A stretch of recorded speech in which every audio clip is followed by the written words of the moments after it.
Welcome back. Questioning President Trump's mental fitness for office is becoming a vicious, relentless obsession of the left. So I asked Senate Majority Leader Mitch McConnell about that in part 2 of our exclusive interview tonight. Two different cable networks today, MSNBC and CNN, at different points in the day, were raising serious questions. I mean, these are big league reporters about the mental state of President Trump, implying, or not just coming out, implying, saying that he looks like he has early onset dementia. He's unstable, he's destructive, he's imbalanced at a time where we could very well be facing a war with North Korea. You've had a lot of interactions with the president. Tell us about what you view his intellectual, mental capacity. Those accusations are absolutely outrageous. I mean, I speak to the president on a virtually daily basis, and I'm involved with him all the time on all these issues. And that kind of accusation is totally baseless and outrageous. I mean, it's so personal, and as someone who, I mean, my father had dementia, and it's personal to me. And yet these charges are being thrown around, a lot of people believe, as a precursor to perhaps a Democrat takeover in 2018, and then ultimately a push to try to remove him from office. That feeling is in this building. The Democrats want to invalidate this election one way or another. Look, I think those kind of accusations are completely off base and irresponsible. Let's argue over the issues. We have different points of view. For example, the decision to get on the tax bill was totally partisan. Every Democrat said, I don't want to do tax reform. Every Republican said, I do. That's the appropriate area for us to have our discussions in public about the future of the country. Moving on to the government funding, government shutdown. Chuck Schumer has actually said as much that he'd be willing to move to have the government shut down. He wouldn't blame himself, but have the government shut down over amnesty for DACA, the Dreamers.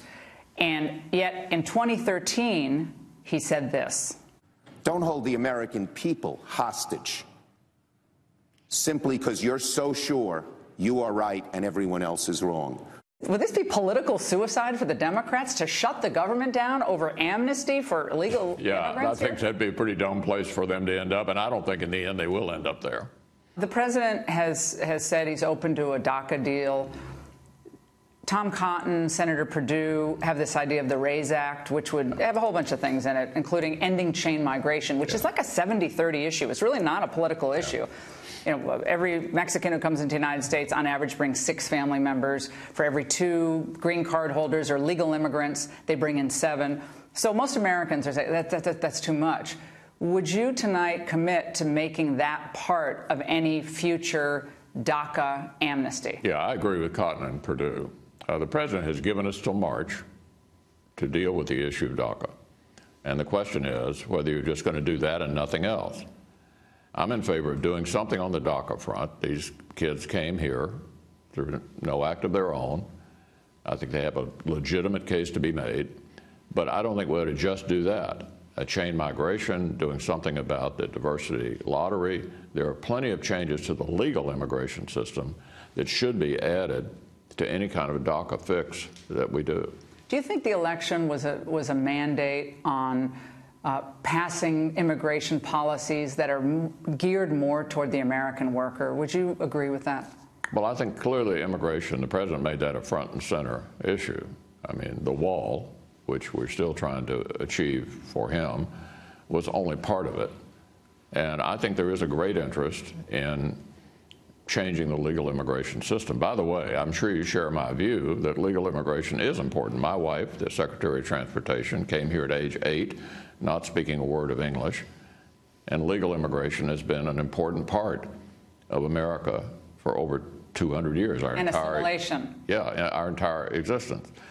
That doesn't mean you just let anybody in at any point, and it doesn't mean you tolerate illegal entries. So the president's actually given us an opportunity here by saying he wants to fix DACA, but he doesn't want it all by itself. He wants something with it, and I think the kinds of things you and I are discussing that Cotton and Perdue are pushing are exactly what ought to be part of a solution. The tweets today from President Trump, one about the sexual harassment case at NBC, Another, he retweeted Muslim videos where there was violence in them, and apparently the source was someone a lot of people in Britain think is kind of an unsavory figure.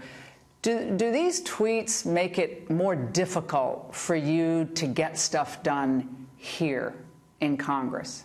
Yeah, I'm not going to critique the president's tweeting habits. There's been much discussion about that all year. It's his decision. But Schumer and Pelosi didn't show up at the meeting, of course, yesterday. You had 2 empty chairs, which I actually kind of like the empty chairs, Senator. I think that was actually clarifying. It certainly keeps things lively. I'd be remiss in asking one other question. I'm sorry. North Korea. This is getting extremely tense, if it wasn't tense before. Would you urge the Senate and to be able to vote on a use of force, military force, if we're indeed getting involved in the Korean Peninsula again? Well, if it gets to that, I think the president's doing actually a great job. He's the first president who's been able to get the attention of the Chinese, who are actually squeezing the North Koreans as we speak. Are you hopeful we can avert war in the Korean Peninsula? I am.